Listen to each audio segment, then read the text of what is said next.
Welcome again to my channel. आज हम देखेंगे जो आपके जैम हो या गेट हो उसमें स्लोप के जो क्वेश्चंस आते हैं कि जॉइंट कैसे मूव कर रहा है, अगर जॉइंट की डायरेक्शन क्या है as with respect to slope, या आपकी जो रोड का जो आपके रोड अलाइनमेंट होते हैं तो उसमें जॉइंट कैसे प्ले करते हैं, और अगर आपका जो स्लोप स्टेबल है कि नहीं है उसी के बारे में आज देखेंगे। और इसमें मैंने कोशिश की है कि नए जो न्यूमेरिकल प्रॉब्लम्स हैं आपके वो जैम और गेट दोनों की सॉल्व करके एक ही साथ आपको दे दिया जाए ताकि आपको कहीं और जाना ना पड़े। तो बगैर कोई टाइम वेस्ट चलिए स्टार्ट करते हैं कॉन्फिडेंट लर्निंग।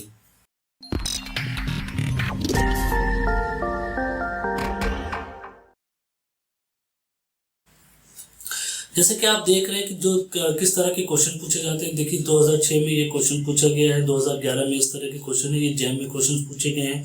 इसी तरह ये दोनों क्वेश्चन आपके जैम के 2007 के 2018 के। गेट में भी क्वेश्चन पूछे गए हैं आपके, ये जैम के दो क्वेश्चन हैं और ये आपके गेट में भी इसी तरह क्वेश्चन पूछे गए हैं।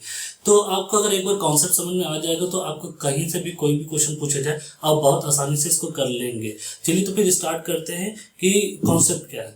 अब ये समझ लीजिए कि पहले तो ये ब्लॉक थ्योरी की बात करते हैं। जब आपको एक स्लोप दिया होता है उसमें एक ब्लॉक जो स्लाइड करता है जिसका मास दिया जाता है तो उसको कैसे सॉल्व करते हैं। ये कोई बहुत टफ क्वेश्चन नहीं है। अगर आपने 11वीं में फिजिक्स में मैकेनिक्स पढ़ी होगी तो उसमें देखा ही होगा आपने कि अगर कोई इंक्लाइंड प्लेन पे अगर कोई ब्लॉक रखा है तो उसको रिजॉल्व कर सकते हैं आप कंपोनेंट्स में, जस्ट लाइक दिस वन, कि आपका ये वेट आ रहा है और आपका ये स्लोप जो इंक्लिनेशन एंगल है, यहाँ पे इंक्लिनेशन एंगल 11वीं में हम लोग को बताया गया था। अब ये जो हम बात कर रहे हैं वो हम स्लोप की बात कर रहे हैं तो इस स्लोप का एंगल हो जाता है। तो यहाँ पे अगर हमारा वेट है, जो ब्लॉक का वेट है, जो आपको मास दिया जाता है यहाँ पे W इज इक्वल टू, उसको आप mg कर सकते हैं मास के रिस्पेक्ट में। तो इसको आप दो कंपोनेंट में ब्रेक कर सकते हैं with respect to slope inclination या इंक्लिनेशन ऑफ द प्लेन। आपका एक जो स्लाइडिंग डायरेक्शन में होता है जैसे W साइन अल्फा और ये W कॉस अल्फा जो कि आपके ग्रेविटी के साथ वर्क करता है। तो इसको आप इस तरीके से भी रिजॉल्व कर सकते हैं। ये थीटा है आपका जिसका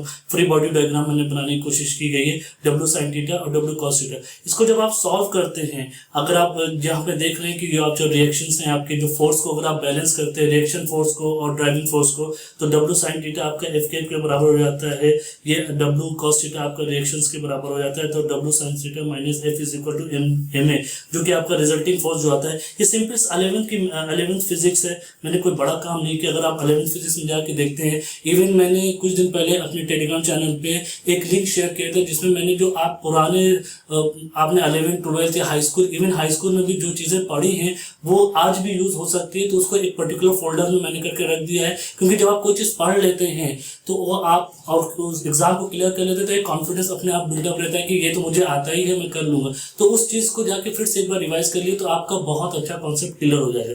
तो इसको अगर आप सॉल्व करते हैं तो आप यहाँ पे देख रहे हैं कि इक्वेट करने के बाद जो आपका एक्सेलरेशन है, आपका acceleration g sin theta minus mu cos theta आ जाता है। म्यू आपको पता है यहाँ पे ये फ्रिक्शन एंगल होता है, इसीलिए क्वेश्चन में आपको कहा जाता है कि कोहेजन 0 है और फ्रिक्शन एंगल 0 है, क्योंकि इन दैट केस आपका जो एक्सेलरेशन होता है, एक्सेलरेशन सिंपल g या a ना हो के आपका कंपोनेंट में टूट जाता है g sin थीटा। इसीलिए आपको अब यहाँ पे देखिए ये पूरा का पूरा acceleration a is equal to g sin theta minus mu cos theta है। अब आप कहेंगे तो म्यू कहाँ से मिलेगा, तो म्यू यहाँ पे फ्रिक्शन एंगल है। जब आप स्लाइड कर रहे हैं तो उसमें जो ब्लॉक और जो स्लोप के बीच में जो फ्रिक्शन लग रहा है ये उसकी बात करता है। इसीलिए आपको क्वेश्चन में डायरेक्टली बोल दिया जाता है कि फ्रिक्शन एंगल 0 है, फ्रिक्शन नेग्लिजिबल है और कोहेजन भी नेग्लिजिबल है। इसका मतलब ये होता है कि ये पार्ट आपका 0 हो जाता है। तो सिंपली आप एक ही जगह पे g sin थीटा रख सकते हैं बहुत आसानी से, और कुछ नहीं करना होता है। यही 2020 में आपको क्वेश्चन पूछा गया था जिसमें आपको ये स्टेटमेंट दिया गया था। मैं आपको क्वेश्चन दिखा देता हूँ। यहाँ पे ये कुछ क्वेश्चंस हैं जैम के। अगर आप मेरे वीडियो को फॉलो कर रहे हैं मैंने चैनल को, तो ऑलरेडी मैंने इसको सॉल्व कर दिया है आपके 2018 का। अगर आप नेट के प्लेलिस्ट में जाके देखेंगे जैम की तो उसमें आपको सॉल्व मिलेगा। इसी तरह मैंने 2019 के इस क्वेश्चन को भी सॉल्व करके रख दिया है, जाके उसमें देख लीजिए आप। और उसके बाद ये क्वेश्चन जो कि 2020 ये भी ऑलरेडी सॉल्व हो चुका है, आप देखेंगे। और इसमें मैं जो आपको स्टेटमेंट की बात कर रहा था, यहाँ पे क्या करें, अज्यूमिंग 0 कोहेजन एंड 0 फ्रिक्शन। इसका मतलब यही है कि जो आपका a is equal to g sin theta minus mu cos theta हो रहा था, तो यहाँ पे ये जो म्यू होगा ये आपका 0 हो जाएगा, तो a आपका g sin थीटा सिंपली होगा। तो आप v square is equal to u square plus 2a का फॉर्मूला रख रहे हैं तो a की जगह पे आपको g sin थीटा रखना पड़ेगा। बस, और सिंपली और कुछ नहीं करना पड़ेगा। इसीलिए मैंने आपको यहाँ पे दिखाया कि स्टेटमेंट के कुछ मतलब होते हैं, वो गेट और या जैम की अथॉरिटी ऐसे स्टेटमेंट नहीं देती है, वो कुछ सोच समझ के स्टेटमेंट को क्वेश्चन को कंपोज करते हैं। चलिए, ये तो होगी आपकी इस तरह जो ब्लॉक की तरह क्वेश्चन आते हैं उसको हमने सॉल्व करिए। उसके बाद जो मेन टॉपिक आता है कि अगर स्लोप दिया गया है आपको इस तरीके से, एक स्लोप दिया गया है उसमें जॉइंट्स दिए गए हैं, तो ये आपका समझिए ये स्लोप है आपका, इसको हम स्लोप फेस कह रहे हैं, और ये आपका जॉइंट है, ये आपका जॉइंट है या आप डिस्कंटिन्यूटी है, जो भी कहना चाहे कहें। यहाँ पे आपका ये बनाने की कोशिश की, ये इमेजिनरी लाइन है, this is for your friction angle. Friction angle अगर आपको समझना हो तो बहुत सिंपल सी बात है, जब आप साइड से घर बनाते हैं, अगर आप लोग बीच में जाएंगे, अगर आप मुंबई में रहते हैं या कहीं पे रहते हैं, बीच में जाते हैं, तो बीच जो सैंड्स होती है, जब सैंड को आप इंटैक्ट करते हैं तो एक पर्टिकुलर एंगल पे वो जाके स्टक हो जाता है, रुक जाता है, तो ये जो एंगल होता है ये आपका फ्रिक्शन एंगल होता है। ठीक है, कि किस एंगल पे जाके उठाएगा, इसको एंगल ऑफ रिपोज भी बोलते हैं। तो यहाँ पे अभी आपको उसकी जरूरत नहीं है, क्योंकि जैम या गेट में जो भी क्वेश्चन पूछे गए उसमें फ्रिक्शन एंगल का इतना रोल नहीं आया है। बस सिर्फ इतना ही आया है कि अगर आपको जॉइंट्स दिए गए हैं तो जॉइंट्स फेवरेबल है कि नहीं है या अनफेवरेबल है, दो चीज के, तो उसकी तीन कंडीशन है। पहली कंडीशन क्या है कि डिस्कंटिन्यूटी मतलब यहाँ पे जॉइंट की बात कर रहे हैं, और line of intersection of two joints. देखिए, सिर्फ अगर सिंपल डिस्कंटिन्यूटी की बात करते हैं तो ये आपका प्लानर फेल्योर की बात आती है। देखिए, डिटेल में हम अभी बात नहीं कर रहे हैं, एक तो टाइम भी कम है, और डिटेल में बात करेंगे तो काफी लंबा चैप्टर हो जाएगा। अभी हमको समझना है पॉइंट ऑफ व्यू कि गेट और जैम में जैसे क्वेश्चन पूछे जाते हैं। नहीं तो अगर आप स्लोप की बात करें तो स्लोप में 3 तरह का फेल्योर होता है, अगर उसमें सॉल्व हो जाती है तो सर्कुलर फेल्योर हो जाता है। उसके अलावा 3 रॉक में होता है, कौन कौन सा होता है, प्लानर होता है, वेज होता है और टॉपलिंग होती है। सबके अलग अलग कंडीशंस होती है। तो इसीलिए जब डिस्कंटिन्यूटी सिर्फ जॉइंट की बात करें, सिंगल जॉइंट्स की बात कर रहे हैं, तो वो आपका प्लानर फेल्योर में आता है। जब 2 जॉइंट एक दूसरे को कट करते हैं किसी एंगल पे, तो वो जो कट करने के बाद जो डायरेक्शन होती है, कटिंग डायरेक्शन, जिसको आप यहाँ पे बोल रहे हैं, यहाँ पे इंटरसेक्शन डायरेक्शन जो होती है वो कंसीडर की जाती है। That is in the case of ways. उसका टॉपलिंग का अलग केस होता है। ठीक है, तो वो कभी और डिटेल में डिस्कस करेंगे जब थ्योरी क्लासेस कायदे से पढ़ेंगे। अभी टाइम बहुत कम बचा है, तो मेन टॉपिक को जल्दी से खत्म करके जल्दी से समझ ले, क्योंकि इसकी रिक्वेस्ट काफी आई है, चाहे वो टेलीग्राम हो, चाहे व्हाट्सएप हो, चाहे मेल पे हो, तो मैं सोचा इसका एक लेक्चर बना दिया जाए। दूसरा क्या होना, देखिए आपका जो ये जो स्लोप आपका ज्वाइंट होगा और जो स्लोप होगा, दोनों ऑलरेडी एक दूसरे के मतलब जो होंगे पैरेलल होना चाहिए या नियरली पैरेलल होना चाहिए। तो जो डिग्री का अंतर होना चाहिए, जो स्ट्राइक्स होंगे, दोनों की स्ट्राइक होंगे, उनके उसमें +-20 से ज्यादा का डिफरेंस नहीं होना चाहिए, नहीं तो वो फिर वो स्लाइड नहीं करेगा। दूसरी कंडीशन क्या होगी, dip of the discontinuity, same thing जैसे बोला, और plunge of the line of intersection.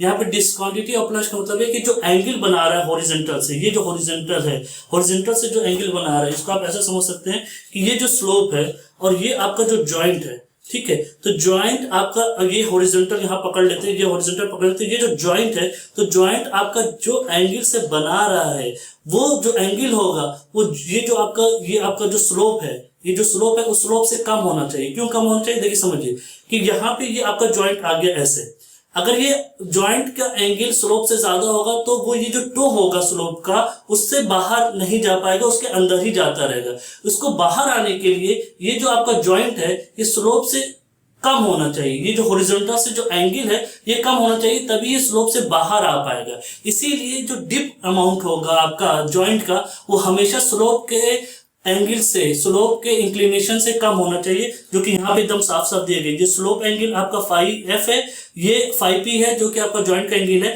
तो φp हमेशा स्लोप से कम होगा। ये सिंपल आप देख के अभी आपको खुद ही पता चल जाएगा। और इसको क्या कहते हैं, इंजीनियरिंग टर्म में डे लाइटिंग बोलते हैं। तीसरा जो इंपॉर्टेंट पॉइंट है जो मैंने बोला, ये जो आपका फ्रिक्शन एंगल है, okay, the dip of the same thing must exceed the angle of friction. जो एंगल ऑफ फ्रिक्शन होगा उससे ज्यादा होना चाहिए φp। तो ये सिंपल एक कंडीशन बन गई है कि स्लोप एंगल आपका बड़ा होगा जॉइंट एंगल से, और जॉइंट एंगल बड़ा होगा फ्रिक्शन एंगल से। तो ये तीनों कंडीशन फुलफिल करती है, तभी वो जॉइंट आपके क्या कहते हैं, वो जो स्लोप होगा उस पर डेलाइट करेगा, उसको तकलीफ देगा या उससे बाहर निकल आएगा। सिंपल वर्ड्स में ये है। आपको जिससे मैंने बताया, इसको निकलने के लिए क्या होना चाहिए, क्योंकि ये जो जॉइंट है, अगर जॉइंट सेम होगा तो ये जो टो होगा, जहां से वो, अगर आप एक लाइन नीचे ड्रॉ करते हैं और एक्सटेंड करते हैं, अगर टो से बाहर जाएगा तभी वो डे लाइट होगा, अगर टो के अंदर जाएगा, इस तरीके से अंदर जाएगा तो नहीं होगा। तो इसको बाहर आने के लिए इसका जो एंगल होगा, ये जॉइंट का जो एंगल होगा, जो जॉइंट की डिप होगी वो स्लोप की डिप से कम होगी, ये समझ लीजिए, जो कि यहाँ पे कंडीशन लिखी हुई है। चलिए एक क्वेश्चन आप करेंगे तो आपको खुद पता चल जाएगा। यहाँ पे देखिए ये क्या दिया गया है, यहाँ पे जॉइंट है जिसको ए से रिप्रेजेंट किया गया है, इसका जो जॉइंट एंगल है, जो डिप है वो 5a है और ये स्लोप का है 5pf है। तो इसमें क्या है, देखिए यहाँ पे आपको कंडीशन दी गई है, ये आपका ये जो एंगल है 5a, ये आपका देख रहे हैं इज लेस देन 5p है, जो स्लोप से कम है तो ये बाहर निकलेगा। ओके, और ये जो है एंगल ज्यादा है, ये टो देख रहे हैं, ये टो से अगर आप नीचे भी एक्सटेंड करते चले जाते हैं, 5b की बात करें तो 5b जो है आपका 5f से ज्यादा है, तो इसका मतलब ये आपके स्लोप से बाहर नहीं निकलेगा, तो ये स्टेबल है बी वाला। और ये तो अपोजिट डायरेक्शन में है, जैसा हमने बताया कि सेम डायरेक्शन में होना चाहिए, तो ये अपोजिट डायरेक्शन में है, तो ये आपका जो सी जॉइंट है ये आपको तकलीफ नहीं देगा, ये सेफ है, ये कंडीशन यहाँ पे लिखी हुई है। अब देखिए इसी को हमने एक एग्जांपल से बताया, यहाँ पे दो जॉइंट दिए गए हैं, एक जॉइंट की डिप ये है J1 और एक जॉइंट की डिप J2 है, तो आप खुद से बता सकते हैं कि J1 और J2 में कौन ज्यादा तकलीफ देगा, कौन ज्यादा आपका स्टेबिलिटी को इश्यू देगा, वो J1 देगा, क्योंकि ये स्लोप की जो डायरेक्शन इस डायरेक्शन में है, इन दोनों की सेम डायरेक्शन है, जबकि J2 की डायरेक्शन डिफरेंट है। सेम थिंग हेयर है, यहाँ सेम थिंग यहाँ पे भी है, वही चीज है। चलिए एक और क्वेश्चन देखते हैं। यहाँ पे आपको 2006 के जैम का क्वेश्चन है, क्वेश्चन पढ़ते हैं। A hill face slope at an angle of 40 degree to east, ये आपका 40 डिग्री डिप अमाउंट हो गया, और ये ईस्ट मतलब ये आपकी डिप डायरेक्शन होगी। तो कौन सा जॉइंट इसमें से तकलीफ देगा, ये तो स्लोप के बारे में होगा, वो कौन सा होगा, पहली बात तो ईस्ट डायरेक्शन में होना चाहिए, तो ये दोनों वेस्ट, ये वेस्ट है, ये साउथ ईस्ट है, ये भी नहीं होगा, एग्जैक्टली होना चाहिए, तो ये दोनों हो सकते हैं, ऑप्शन बी या सी हो सकता है। अब हमने आप क्या बताया कि जो जॉइंट का डीप होना चाहिए वो आपके स्लोप से कम होना चाहिए, ये 40 है, ये 60 है, ये कम है, तो आंसर बी होगा, सिंपल, और कुछ नहीं किया।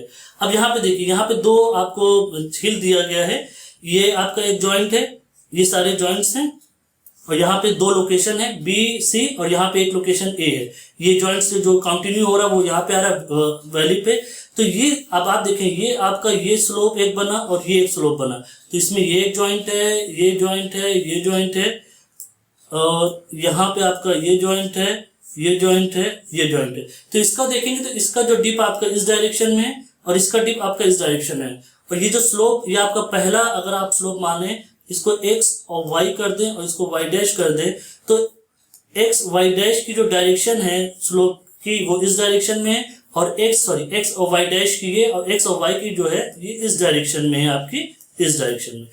इसका मतलब क्या है कि ये आपका ये जो एक्स वाई डैश है, ये वाला पोर्शन जो है, ये वाला यहाँ से यहाँ तक, इसमें जो भी जॉइंट्स हैं वो अपोजिट डायरेक्शन में डिप कर रहे हैं as compare to your slope, तो ये सारे की सारी लोकेशन आपकी स्टेबल है। जबकि यहाँ पे देखेंगे बी और सी दोनों अनस्टेबल है, और उसमें कौन सी ज्यादा है हम उसकी बात नहीं करते हैं अभी, वो डिटेल्ड में जाएंगे तब पता चलेगा। तो हमको सिर्फ ये बताना था यहाँ पे कि 3 sides A B and C are marked on the section. Okay, तो उसमें से कौन सी साइड आपको फेवरेबल है, कौन सी नहीं है। तो ए में अगर आप यहाँ पे टनल बनाते हैं तो ये फेवरेबल है, रोड बनाते हैं तो फेवरेबल है, जबकि बी और सी फेवरेबल नहीं है, क्योंकि यहाँ पे joint is the same direction with the slope. चलिए आगे और क्वेश्चन देखते हैं। यहाँ पे क्या देखिएगा, ऑफ द फॉलोइंग अल्टरनेटिव, यहाँ पे हमें कुछ अल्टरनेटिव दिए गए। The most suitable condition for the rock cut, suitability क्या है, क्या होनी चाहिए। अब आप समझिए कि वर्टिकल भी नहीं, deep away from the slope, क्योंकि अगर आपको ये स्लोप है, जैसे अभी बार बार बताते चले आए हैं, तो अगर जॉइंट अपोजिट डायरेक्शन में होगा तो आपकी स्लोपिंग सेफ कंडीशन होगी। अब यहाँ पे भी देख लिए वही चीज है, dashes line in the figure given below represent joint, ये सारे के सारे जॉइंट है, ये जे जे जे सारे जॉइंट्स हैं। कंसिडरिंग ओनली द सिर्फ ओरिएंटेशन की बात करें, जैसे हमने कहा कि आपको अमाउंट दिए गए, कुछ ओरिएंटेशन की बात करते हैं, and the slope face which one of the following represent the most stable, stability के लिए क्या होना चाहिए, जो आपका स्लोप है उसके अपोजिट डायरेक्शन में जॉइंट होगा तो स्टेबल है। देखिए ये आपका ये same direction same direction same direction, ये अपोजिट डायरेक्शन में, तो ये आपका आंसर हो गया। कितना आसान है, कुछ नहीं करना है आपको, बस थोड़ा सा याद रखना है और आराम से ये सॉल्व आप कर लेंगे और 1 नंबर आपको आराम से मिल जाएगा। तो ये इतना ही था।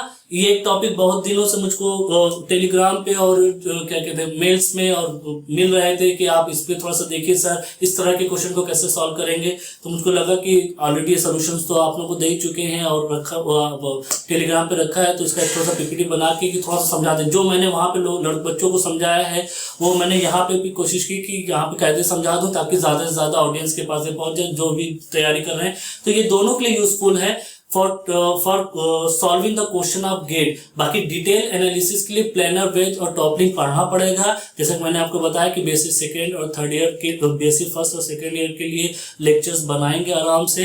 अभी हम लोग के पास सिर्फ कुछ ही टाइम बचे हैं, ताकि मैं इतना करना चाहता हूँ कि कुछ ना कुछ तो आप लोग को फिर से याद हो जाए और आप अच्छे से गेट का हो चाहे जैम का हो एग्जाम दे सके, कॉन्फिडेंस के साथ दे सके और अच्छे रैंक ला सके। तो अभी तक के लिए इतना ही। Thank you.